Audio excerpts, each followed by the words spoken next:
तोहफा ये मुसलमान को, तोहफा ये मुसलमान को, रमजान मुबारक हो।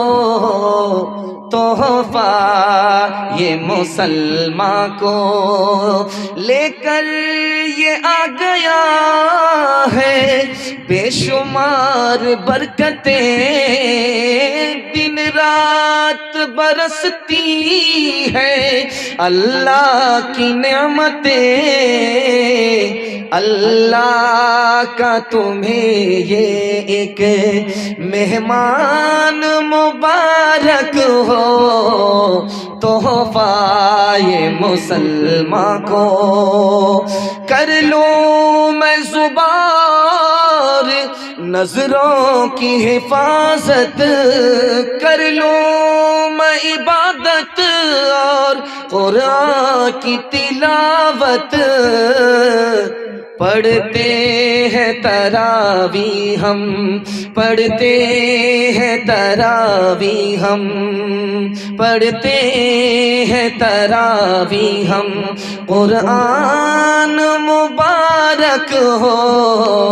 तोहफा ये मुसलमान को। इंशाअल्लाह चांद से तरावी शुरू करेंगे, चांद पर तरावी खत्म करेंगे। हाथ उठाइए इंशाअल्लाह। 20 दिन में जरूरी मजबूरी में छुट्टी करके बैठ जाएंगे। हाथ उठाइए इंशाअल्लाह। है नौजवानों के हवाले से पैगाम आ रहा है।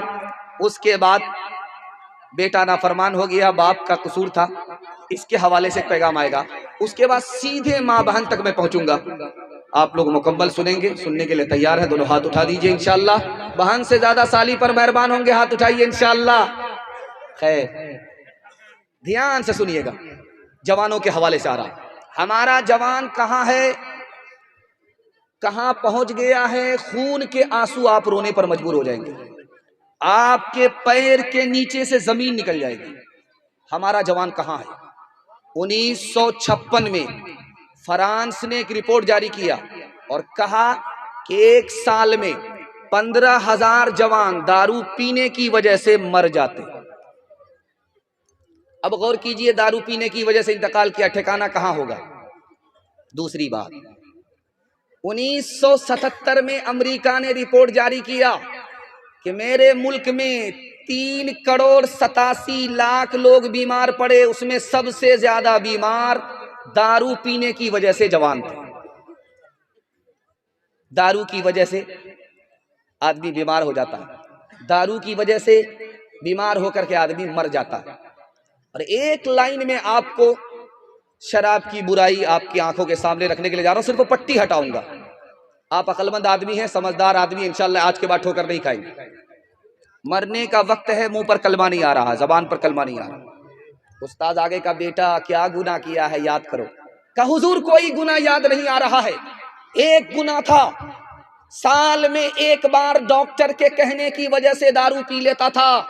अगर दारू नहीं पियोगे इलाज नहीं होगा। उसी की नहुसत है कि लाख कोशिश कर रहा हूं, मरने का वक्त है, जबान पर कलमा जारी नहीं हो रहा। और दूसरी हालत दिखाने के लिए जा रहा हूं, जवान हमारा कहां है। 1967 में स्वीडन दुनिया का सबसे खुशहाल मुल्क है। अगर वहां 20 साल भी बैठ करके कोई खाए तो भी पैसा खत्म नहीं होगा। दुनिया का सबसे मालदार मुल्क। और उसमें होता क्या है, उस मुल्क में सबसे ज्यादा खुदकुशी जवान करते हैं। अमेरिका दुनिया का सबसे ज्यादा खुशहाल मुल्क है। हर 2 मिनट में 2 जवान खुदकुशी करते हैं। हर घंटे में एक की खुदकुशी मुकम्मल हो जाती है, एक को बचा लिया जाता है। ये खुदकुशी हो क्यों रही है? जुआ खेलने की वजह से, और लड़की हारने की वजह से, मोहब्बत हारने की वजह से, इश्क और मोहब्बत हारने की वजह से। एक जवान का रिकॉर्ड था, 19 घंटा जुआ खेलता रहा, 19 घंटा, 75 लाख रुपए हार गया। अब उसकी आंख के सामने अंधेरा आ गया, पैर उठ ही नहीं रहा है। मारे सोख के रिवाल्वर निकाली, सर पर गोली ठोक ली, न इधर का रहा न उधर का रहा।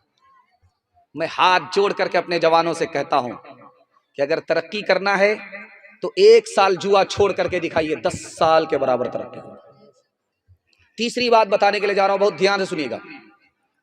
2018 की रिपोर्ट है हिंदुस्तान की कि 21% बच्चे नेट मोबाइल चलाते हैं। दादा को चलाने के लिए आता ही नहीं, पोता 1 नंबर का मास्टर है, बाप ड्राइवर, बेटा खलासी, गाड़ी का नंबर 786। 21% बच्चे नेट मोबाइल चलाते हैं। पढ़ते कितना है, मोबाइल कितना देखते हैं, आपको रोना पड़ जाएगा। फी हफ्ता 16 घंटा स्कूल मदरसे में तालीम हासिल करते हैं और मोबाइल कितना चलाते हैं, 22 घंटे। मेडिकल साइंस रिपोर्ट कह रही है जो बच्चे 1 घंटे से ज्यादा नेट मोबाइल चलाते हैं उनका दिमाग अलग कमजोर होता है और दिल की अलग उसको बीमारी लगती है। बताइए, बच्चे को अगर आपने मोबाइल से नहीं बचाया तो आपका मुस्तकबिल भी तबाह हो जाएगा। एक बात सुनिए गौर से, 1996 में मोहम्मद यूनुस नाम का आदमी अपनी बेटी ही की आबरू लूट लिया, अपनी बेटी ही से जिना कर लिया। तो उसकी बीवी आई इंटरव्यू देने के लिए, उससे पूछा कि तुम्हारा शौहर तुम्हारी सगी बेटी की आबरू लूट लिया, अपनी बेटी की आबरू लूट लिया, कैसे? का फिल्म देखता था, गंदी फिल्म देखता था, सर पर शैतान सवार हुआ, अपनी बेटी ही के आबरू पर हाथ डाल। तीसरा नमूना दिखाने के लिए जा रहा हूं, हमारा जवान क्यों बर्बाद है। इल्म में पीछे, हुनर में पीछे।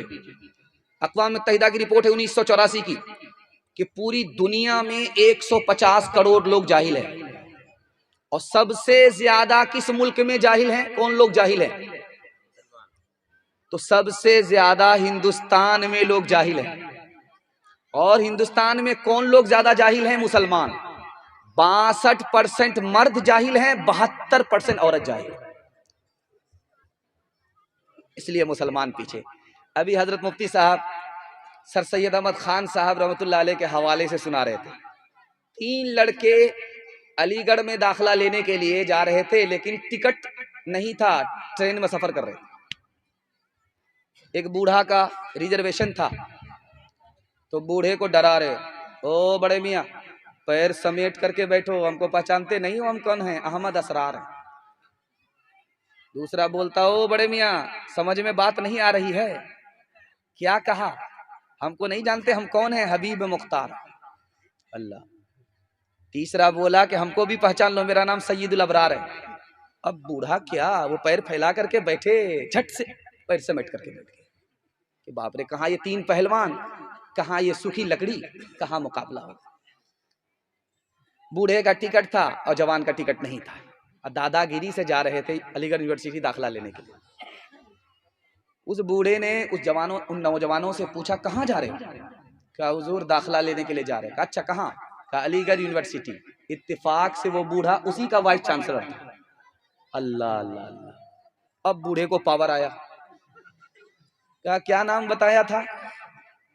अहमद असरार। क्या नाम बताया? हबीब मुख्तार। क्या नाम बताया? सैयदुल अबरार। अरे मेरा नाम भी तो पूछो कि मैं कौन हूं। अब इन लोगों के कान खड़े हुए, सूखी लकड़ी में कहां से जान पैदा हो गई। कहा कि चाचा आप बता दीजिए आपका नाम क्या है? कहा मैं परवरदिगार हूं। यूनिवर्सिटी पहुंचो, बाप से भेंट हो जाए। वो बातें जिनसे कौमें हो रही है नामवर सीखो, उठो तहजीब सीखो, सनअतें सीखो, हुनर सीखो, बढ़ाओ तजर्बे अतराफ दुनिया में सफर सीखो, खवासे खुश तर सीखो, उलूमे बहरोबर सीखो। खुदा के वास्ते ऐ नौजवानों होश में आओ, दिलों में अपनी गैरत को जगा दो, जोश में आओ, दिलों में अपनी गैरत को जगा दो, जोश में आओ। खिलाने पिलाने में आगे रहेंगे, मगर पढ़ाने लिखाने में पीछे हाथ उठाइए इंशाअल्लाह। है, दो चार हमारी तरफ हाथ उठा रहे हैं, हम इधर के पागल हैं, वो उधर के पागल। पागलों का इस्तेमाल है, ये मोहब्बत में पागल है। अल्लाह हमारे सुनाने को आपके सुनने को बेहद कबूल फरमाए। बेटा नाफरमान कैसे होता है, जिम्मेदार कौन होता है, ये बहुत खूबसूरत मुताला है, ये पूरे जलसे का खुलासा। इसकी हिफाजत करके चले जाइए। ये बिल्कुल आखिरी पैगाम है मर्दों के हवाले से, उसके बाद औरतों के हवाले से पैगाम आ रहा है। आप लोग सुनने के लिए तैयार है? दोनों हाथ उठा दीजिए इंशाअल्लाह। बीवी से पूछ करके माँ बाप को खर्चा देंगे, हाथ उठाइए इंशाअल्लाह। जरा ध्यान रखिएगा। बाप से पूछा गया तुम्हारा बेटा कैसा है, कहा सब तो ठीक ठाक है, थोड़ा सा बेदीन है, थोड़ा सा बेदीन। सब कुछ बराबर है लेकिन थोड़ा सा बेदीन है। तो मतलब साफ हुआ कि थोड़ा सा बेदीन है तो माँ बाप के लिए परेशानी की कोई बात नहीं है। तो उसका जवाब दिया गया कि थोड़ा सा बेदीन हो गया तो थोड़ी सी जान निकलने के बाद क्या रहा, थोड़ी सी जान निकल जाए तो आदमी खत्म। थोड़ा सा बेदीन हो गया, ईमान निकल गया तो अब क्या रहा। देखेंगे आप, बाप कह रहा बेटा नमाज पढ़ो, माँ कहती है क्या, अरे क्या इसके पीछे पड़े हुए, जब बड़ा होगा खुद पढ़ेगा नमाज। बहुत बड़ा नुकसान है, बहुत बड़ी नाफरमानी। बड़ा हो जाएगा खुद नमाज पढ़ेगा, कभी नहीं नमाज पढ़ेगा। बचपन में जब तक आदत नहीं होगी जवानी में नमाज नहीं पढ़ेगा।